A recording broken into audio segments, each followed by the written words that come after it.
दोस्तों, आज अगर हम अपनी पृथ्वी और उस पर रहने वाले जीव की बात करें तो वो उतने सुलझे हुए नहीं जितने कि वो लगते हैं।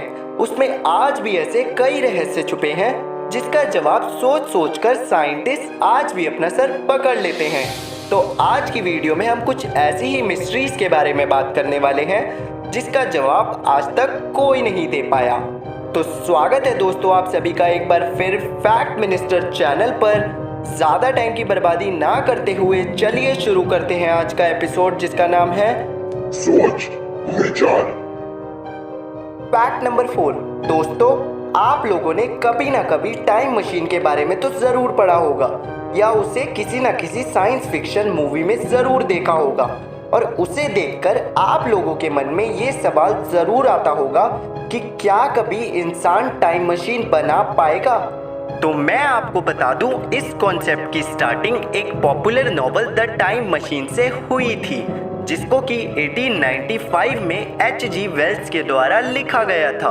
और इस इंसिडेंट के बाद काफ़ी सारे रिसर्चर ने टाइम मशीन को लेकर अपनी रिसर्च करना शुरू किया और उन रिसर्च के बेसिस पर अपनी थ्योरीज प्रेजेंट करी। हालांकि अभी की टेक्नोलॉजी को ध्यान में रखते हुए हमारे पास ऐसी कोई थ्योरी नहीं जिसको कि हम इम्प्लीमेंट करके टाइम मशीन बना पाएं।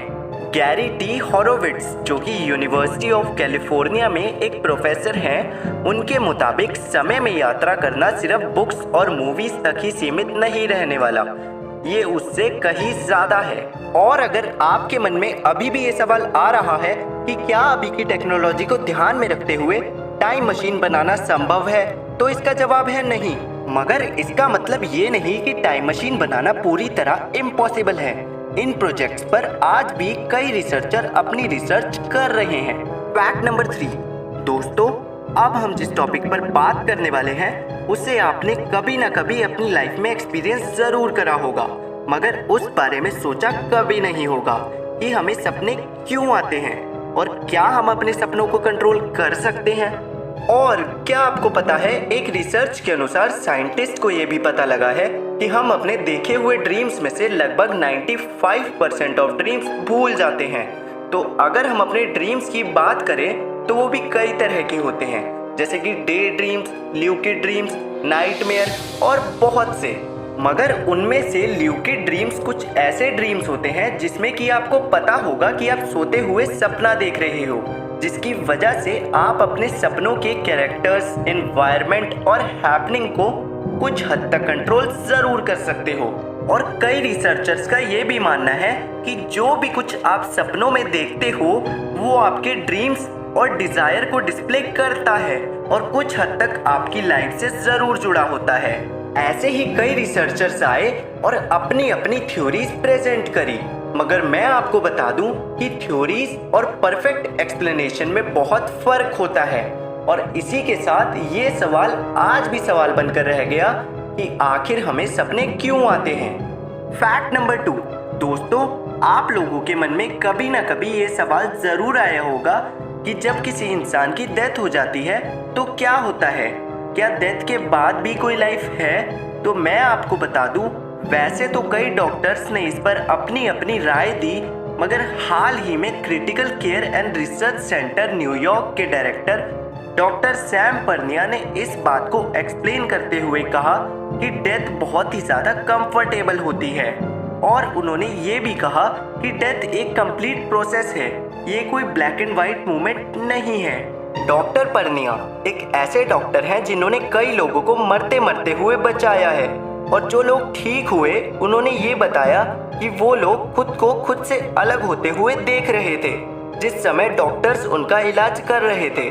और कई लोगों का ये भी कहना है कि उनको अपने मरे हुए रिलेटिव्स को भी देखने का मौका मिला। वो एक्सपीरियंस कुछ ऐसा था जैसे कि वो लोग उनका किसी दूसरी दुनिया में वेलकम कर रहे हों, और कुछ के हिसाब से उनकी पूरी लाइफ एक फिल्म की तरह उनकी आंखों के आगे उनको दिख रही थी। और अगर हम लोग अभी की बात करें तो हम लोगों को ये तो पता ही है कि जो इस दुनिया में आता है उसे एक न एक दिन इस दुनिया से जाना ही पड़ता है। मगर ये सवाल अभी तक सवाल ही बनकर रह गया कि डेथ के बाद भी कोई लाइफ है, और क्या कोई ऐसा तरीका है जिससे कि डेथ को रोका जा सके। अब बारी है आखिरी फैक्ट की। Fact number 1। दोस्तों, ये बात तो आपको पता ही होगी कि पृथ्वी का लगभग 71% हिस्सा पानी से कवर्ड है और उसमें से लगभग 96.5% पानी हमारे ओशंस में प्रेजेंट है। और इन गहरे समुद्र में आज भी ऐसे कई रहस्य छुपे हैं जिसे आज तक कोई पता नहीं लगा पाया। और आपको ये जानकर बहुत ही ज़्यादा हैरानी होने वाली है कि आज विज्ञान की इतनी तरक्की होने के बावजूद हम लोग समुद्र का सिर्फ 5% हिस्सा ही एक्सप्लोर कर पाए हैं। और अभी तक समुद्र में ढूंढे गए सबसे डीपेस्ट पॉइंट की गहराई लगभग 11 किलोमीटर है, जो कि माउंट एवरेस्ट की हाइट से लगभग 1.6 किलोमीटर ज़्यादा गहरा है। और आज तक इस पॉइंट पर सिर्फ 3 ही लोग जा पाए हैं, जबकि चांद पर लगभग 12 लोग जा चुके हैं। इसलिए रिसर्चर्स का ये भी कहना है कि समुद्र को एक्सप्लोर करना उतना ही मुश्किल है जितना कि स्पेस को एक्सप्लोर करना मुश्किल है। इसके कई कारण हैं, जैसे कि समुद्र में लगभग 200 मीटर के बाद सनलाइट उसमें से पास नहीं कर सकती, जिसकी वजह से वहाँ अंधेरा काफी ज्यादा बढ़ जाता है। और जैसे जैसे हम लोग पानी की गहराई की ओर जाते रहते हैं, पानी का दबाव उतना ही हम पर बढ़ता रहता है, जो कि रिसर्चर्स की मुश्किलें और भी बढ़ा देता है। और ऐसे ही कई कारण हैं जिसकी वजह से हम लोग समुद्र का केवल 5% हिस्सा ही एक्सप्लोर कर पाए।